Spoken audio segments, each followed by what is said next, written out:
Class 7th।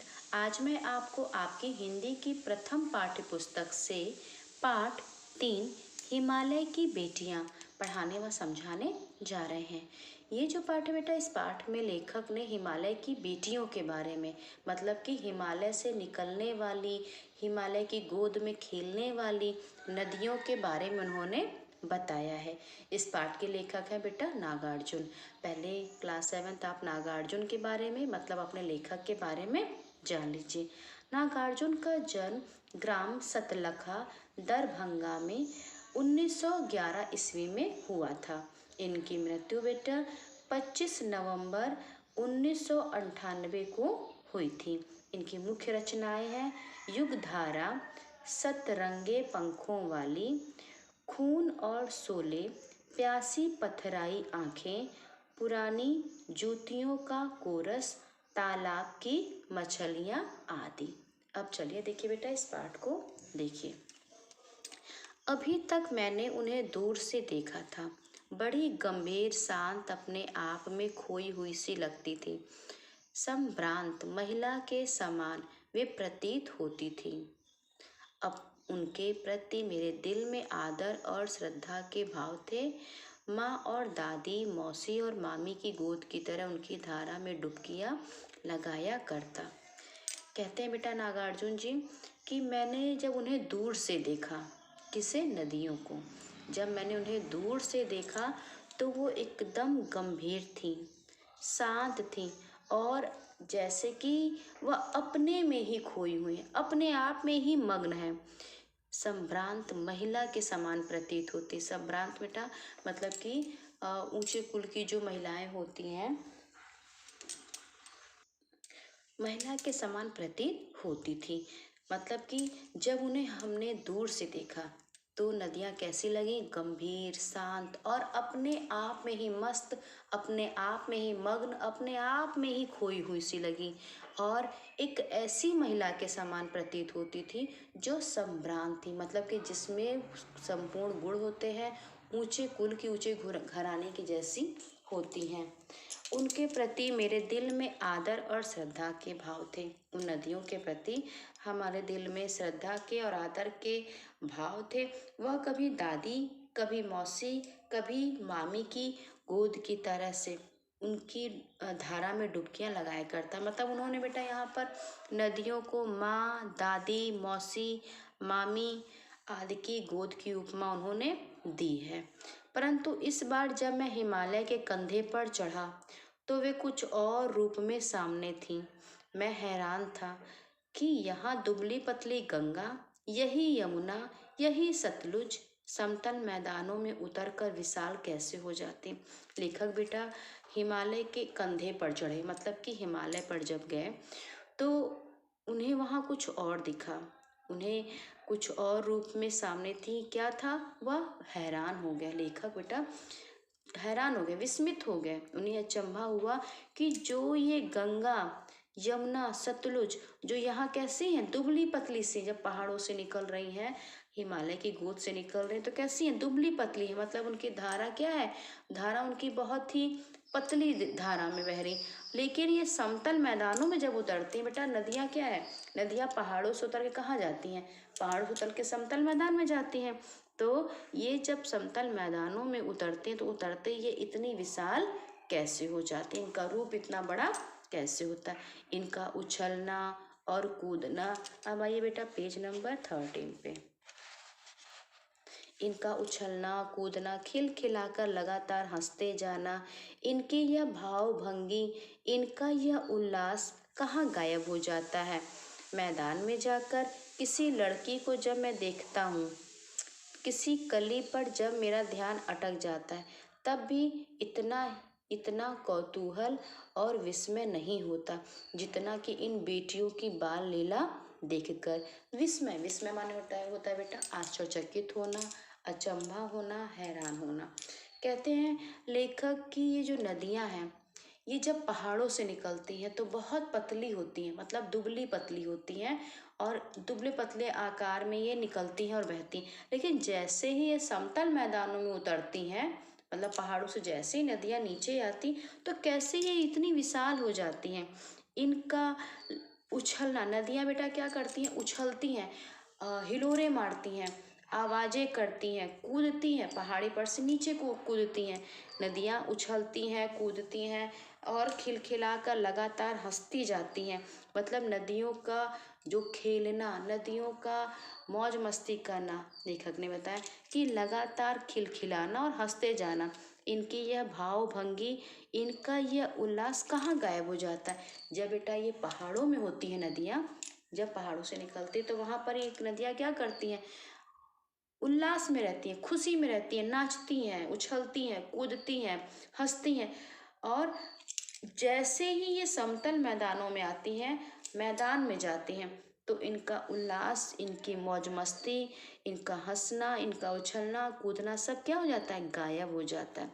किसी लड़की को जब मैं देखता हूँ, किसी कली पर जब मेरा ध्यान अटकता है, ध्यान मेरा उसी पे रह जाता है, तब भी इतना कौतूहल और मैं आश्चर्यचकित नहीं होता हूँ जितना कि इन बेटियों की बाल लीलाओं को देखकर। बाल लीलाओं को मतलब बेटा, बाल लीला क्या है, जब लोग बचपन में क्या करते हैं, अटखेलियाँ करते हैं, मौज मस्ती करते हैं, खिलखिलाते हैं, हंसते हैं, तो कहते हैं लेखक कि ये नदियाँ जो हैं, जो उछलती हैं, कूदती हैं, उल्लास में रहती हैं, मौज मस्ती में रहती हैं, हंसती हैं, लेकिन जैसे ही ये मैदान में जाती हैं, इनकी ये मौज मस्ती जो है गायब हो जाती है। और विस्मय नहीं होता है इन बेटियों की बाल लीलाओं को देखकर, मतलब इन नदियों की बाल लीलाओं को देखकर। कहाँ ये भागी जा रही हैं, वह कौन लक्ष्य है जिसने इन्हें बेचैन कर रखा है। अपने महान पिता की विराट प्रेम पाकर भी अगर इनका हृदय अतृप्त ही है, तो वह कौन होगा जो इनकी प्यास मिटा सकेगा। बर्फ जली नंगी पहाड़ियाँ, छोटे छोटे पौधों से भरी घाटियाँ, मधुर अधित्तिकाएँ, सरसब्ज उपत्यकाएं, ऐसा है इनका लीला निकेतन। कहते हैं लेखक कि ये नदियाँ पहाड़ों से उतर के आखिर कहाँ भागी जा रही हैं, और जो जा रही हैं तो इनका ऐसा कौन सा उद्देश्य है जिसने इनको इतना ज़्यादा बेचैन कर दिया है। ये नदियाँ भागी जा रही हैं पहाड़ों से, तो ये कहाँ जा रही हैं, और फिर इनका कौन सा लक्ष्य है, इनका कौन सा उद्देश्य है जिसने इनको इतना बेचैन कर दिया है। अपने महान पिता की का विराट प्रेम पाकर भी, विराट प्रेम, पिता, पिता कौन हुए बेटा, हिमालय। यहाँ पर लेखक ने कहा कि अपने पिता का विराट प्रेम पा कर भी इनका जो हृदय है वो क्या है, अतृप्त है, यानी कि परिपूर्ण नहीं है, अभी भी भरा नहीं है। तो वह कौन होगा जो इनकी प्यास मिटा सकेगा। बर्फ जली नंगी पहाड़ियाँ, छोटे छोटे पौधों से भरी घाटियाँ, कहते हैं कि बर्फ जली, फिर ये पहाड़ियाँ, जो नंगी पहाड़ियाँ, फिर उन पहाड़ियों पे छोटे छोटे पौधे, फिर हरी पौधों से भरी घाटियाँ, अधित्तिकाएँ, अधित्तिकाएँ माने होता है बेटा पहाड़ के ऊपर की जो समतल भूमि होती है, फिर उपत्यकाएँ, उपत्यकाएँ माने घाटी। ऐसा है इनका ऐसा है इनका लीला निकेतन। मतलब ये अपना लीला निकेतन कहाँ करती हैं, ये अपना लीला निकेतन जो है ये नदियाँ ये घाटियों में और पहाड़ियों की समतल भूमि पर करती हैं। खेलते खेलते जब ये जरा दूर निकल जाती हैं तो देवदार, चीड़, सरो, चिनार, सफेदा, कैल के जंगलों में पहुंचकर शायद इन्हें बीती बातें याद करने का मौका मिल जाता होगा। कौन जाने बुढ़ा हिमालय अपनी इन नटखट बेटियों के लिए कितना सिर धुनता होगा। बड़ी बड़ी चोटियों से जाकर पूछिए तो उत्तर में विराट मौन के सिवाय उनके पास और रखा ही क्या है। फिर कहते हैं लेखक कि खेलते खेलते जब ये नदियाँ क्या है बहुत दूर निकलती हैं, बहुत दूर निकलती तो उन्हें क्या मिलता है, तो वहाँ पर जंगल मिलते हैं। कौन से जंगल, देवदार, चीड़, सरो, चिनार, ये सारे बेटा पहाड़ी क्षेत्रों में पाए जाने वाले पेड़ हैं। देवदार, चीड़, सरो, चिनार, सफ़ेदा, कैल के जंगलों में पहुंचकर शायद इन्हें बीती बात याद करने का मौका मिल जाता हो। फिर कह रहे हैं कि बूढ़ा हिमालय, मतलब कि हिमालय जो है वो अपनी नटखट बेटियों के लिए बहुत सिर धुनता होगा। सिर धुनता ये होगा कि बड़ी बड़ी चोटियों से जाकर पूछिए तो उत्तर में विराट मौन के सिवाय उनके पास और रखा ही क्या है। मतलब क्या है, हिमालय पे क्या है, शांति है, मौन है, स्तब्ध है, शांति है। और उनसे पूछिए कि विराट मौन के सिवाय वहाँ और कुछ भी नहीं है। सिंधु और ब्रह्मपुत्र ये दो ऐसे नाम हैं जिनके सुनते ही रावी, सतलुज, व्यास, चनाब, झेलम, काबुल, कपिसा, गंगा, यमुना, सरयू, गंडक, कोसी आदि हिमालय की छोटी बड़ी सभी बेटियां आंखों के सामने नाचने लगती हैं। सिंधु और ब्रह्मपुत्र ये दो ऐसे नाम हैं जिनका नाम सुनते ही बेटा, ये दोनों सिंधु और ब्रह्मपुत्र, इनका नाम सुनते ही रावी, सतलुज, व्यास, चनाब, झेलम, काबुल, कपिसा, गंगा, यमुना, सरयू, गंडक, कोसी, ये क्या, ये हिमालय की बेटा छोटी बड़ी बेटियां हैं। हिमालय की छोटी बड़ी बेटियां हैं जो आंखों के सामने नाचने लगती हैं जब दिमाग में, जब ध्यान में, मस्तिष्क में जब ध्यान आता है सिंधु और ब्रह्मपुत्र का। जब सिंधु और ब्रह्मपुत्र का ध्यान जब आता है मस्तिष्क में, तो उस समय बेटा ये छोटी बड़ी सभी जो नदियां हैं ये आंखों के सामने क्या होती हैं, नाचने लगती हैं। वास्तव में सिंधु और ब्रह्मपुत्र स्वयं कुछ नहीं है। दयालु हिमालय के पिघले हुए दिल की एक एक बूंद न जाने कब से इकट्ठा हो होकर इन दो महानदों के रूप में समुद्र की ओर प्रवाहित होती रही। कितना सौभाग्यशाली है वह समुद्र जिसे पर्वतराज हिमालय की इन बेटियों का हाथ पकड़ने का श्रेय मिला। सिंधु और ब्रह्मपुत्र ये बेटा महानद हैं। दयालु वास्तव में सिंधु और ब्रह्मपुत्र स्वयं में कुछ नहीं है क्या बेटा। दयालु हिमालय का जब हृदय पिघलता है तो उसकी एक एक बूंद से इकट्ठा हो होकर ये दो महानद जो हैं के रूप में समुद्र की ओर बहते हैं, समुद्र की ओर प्रवाहित होते हैं। मतलब सिंधु और ब्रह्मपुत्र ये हिमालय से बेटा जो बर्फ पिघलती है तो उसकी एक एक बूंद से न जाने कब से इकट्ठा हो होकर ये दो महानद के रूप में आते हैं, सिंधु और ब्रह्मपुत्र। और कितना सौभाग्यशाली है वह समुद्र कितना सौभाग्यशाली है कि जिसे पर्वतराज, कितना सौभाग्यशाली है वह समुद्र जिसे पर्वतराज हिमालय की इन दो बेटियों का हाथ पकड़ने का श्रेय मिला, जिन्होंने मैदानों में ही इन नदियों को देखा होगा। कितना सौभाग्यशाली है वह समुद्र जिसे पर्वतराज हिमालय की इन दो बेटियों का हाथ पकड़ने का श्रेय मिला। मतलब कि हिमालय की बेटियों का हाथ पकड़ने का श्रेय किसको मिलता है बेटा, पर समुद्र को, जिन्होंने मैदानों में ही इन नदियों को देखा होगा। जिन्होंने मात्र मैदानों में इन नदियों को देखा होगा उनके ख्याल में शायद ही यह बात आ सके कि बूढ़े हिमालय की गोद में बच्चियां बनकर ये कैसे खेला करती हैं।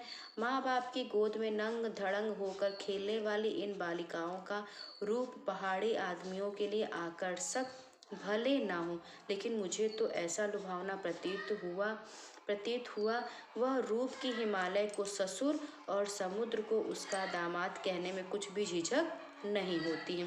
कहते हैं यहाँ पर लेखक बेटा, उन्होंने देखिए कितना उन्होंने अच्छा लिखा है कि जिन्होंने मैदानों में इन नदियों को देखा होगा तो उनके ख्याल में शायद ये बात आ जाए कि हिमालय की गोद में जब ये नदियाँ रहती हैं तो बच्चियां बनकर कैसे खेला करती हैं।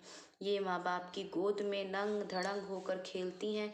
इन बालिकाओं का जो रूप है, मतलब इन नदियों का जो रूप है, जो पहाड़ी लोग हैं बेटा, जो पहाड़ों पे रहते हैं और इन्हें रोज देखते हैं तो उनके लिए भले ये आकर्षक ना हो, लेकिन मुझे तो ऐसा लुभावना। लेखक कहते हैं कि जो पहाड़ी आदमी हैं जो वहीं रह रहे हैं तो भले ही को इनका रूप, ये नदियों का रूप भले ही आकर्षक ना लगे, लेकिन मुझे तो ऐसा लुभावना प्रतीत हुआ है कि वह रूप कि हिमालय को ससुर कहा जाए, क्योंकि नदियाँ कहाँ से निकलती हैं? हिमालय से। तो नदियों के पिता कौन हुए? हिमालय। और फिर ये नदियाँ वहाँ से निकलती हैं तो कहाँ मिलती हैं? आकर समुद्र में। मतलब समुद्र ही नदियों का हाथ पकड़ता है। तो समुद्र को उसका दामाद कहने में कुछ भी झिझक नहीं होगी, क्योंकि बेटा हिमालय की गोद से निकलती हैं नदियाँ। तो हिमालय कौन हुए? पिता। और फिर ये नदियाँ वहाँ से आके कहाँ मिलती हैं? समुद्र में। तो समुद्र क्या? दामाद। तो लेखक कहते हैं कि मुझे हिमालय को ससुर कहने में और समुद्र को उनका दामाद कहने में कोई भी झिझक नहीं होती। अब आइए बेटा पेज नंबर 14 पर। कालिदास की विरही यक्ष ने अपने मेघदूत में कहा था, वेत्रवती नदी का प्रेम का बलिदान देते जाना, तुम्हारी वह प्रेयसी तुम्हें पाकर अवश्य ही प्रसन्न होगी। यह बात इन चंचल नदियों को देखकर मुझे अचानक याद आ गई। सोचा कि शायद उस महाकवि को भी नदियों का सचेतन रूपक पसंद था। दरअसल जो भी कोई नदियों को पहाड़ी घाटियों और समतल आंगनों के मैदानों में जुदा जुदा शक्लों में देखेगा, वह इसी नतीजे पर पहुंचेगा। फिर भी देखिए लेखक ने कहा है कि जो कालिदास थे, कालिदास की विरही यक्ष ने अपने मेघदूत में यही कहा है कि जो ये नदी को प्रेम का बलिदान देते जाना, मतलब कि नदी को प्रेम का बलिदान देते जाना, तुम्हारी वह प्रेयसी तुम्हें पाकर अवश्य प्रसन्न होगी। कहते हैं कि जब मैं इन चंचल नदियों को देखता हूँ तो मुझे अचानक याद आ जाता है कि शायद उस महाकवि ने, मतलब कि कालिदास ने भी इन नदियों के इस सचेतन रूप को देखा होगा और नदियों का इस सचेतन रूप उन्हें पसंद भी था। इसीलिए उन्होंने कहा कि प्रेम का बलिदान देते जाना और तुम्हारी वह प्रेयसी तुम्हें पाकर अवश्य प्रसन्न होगी। कहते हैं नागार्जुन जी की उस महाकवि को भी नदियों का ये जो सचेतन रूप है ये बहुत ही पसंद आया होगा, बहुत ही अच्छा लगा होगा। हाँ, दरअसल जो भी कोई नदियों को अगर पहाड़ियों पर, पहाड़ी घाटियों में और फिर समतल मैदानों में, जिस किसी ने भी इन नदियों को पहले पहाड़ी घाटियों में और उसके बाद समतल मैदानों के आंगन में जब देखा होगा तो वह इस नतीजे पर जरूर पहुंचेगा। क्यों? क्योंकि जब ये पहाड़ी घाटियों पर होती हैं तो इनका रूप कुछ और होता है। क्यों? क्योंकि वहाँ पर ये इठलाती हैं, बल खाती हैं, हंसती हैं, खेलती, और जैसे ही मैदानों में पहुँचती हैं तो शांत हो जाती हैं। इनका जो शक्ल है वो क्या होता है? जुदा जुदा हो जाता है। तो वह जो इस नतीजे पर जरूर पहुंचेगा। काका कालेलकर ने नदियों को लोक माता कहा है, किंतु माता बनने से पहले यदि हम इन्हें बेटियों के रूप में देख लें तो क्या हर्ज है। और थोड़ा आगे चलिए, इन्हीं में अगर हम प्रेयसी की भावना करें तो कैसा रहेगा। ममता का एक और भी धागा है जिसे हम इनके साथ जोड़ सकते हैं। बहन का स्थान कितने कवियों ने इन नदियों को दिया है। काका कालेलकर ने नदियों को लोक माता कहा है, किंतु माता बनने से पहले अगर हम इन्हें बेटियों के रूप में देख लें तो हमें कोई भी हर्ज, तो क्या हर्ज होगा भाई? इनको लोक माता काका कालेलकर ने कहा है, हम इन्हें न बेटियों के रूप में भी देख सकते हैं। और थोड़ा आगे अगर और चलिए तो हम इन्हें प्रेयसी के रूप में, तो कैसा रहेगा? ममता का एक और भी धागा है जिसे हम इनके साथ जोड़ सकते हैं। बहन का स्थान भी इन नदियों को, बहन का स्थान भी कितने कवियों ने दिया है। एक दिन मेरी भी ऐसी भावना हुई थी तो लिंग की बात है, मन उचट गया था। तबीयत ढीली थी, सतलज के किनारे जाकर बैठ गया। दोपहर का समय था, पैर लटका दिए पानी में।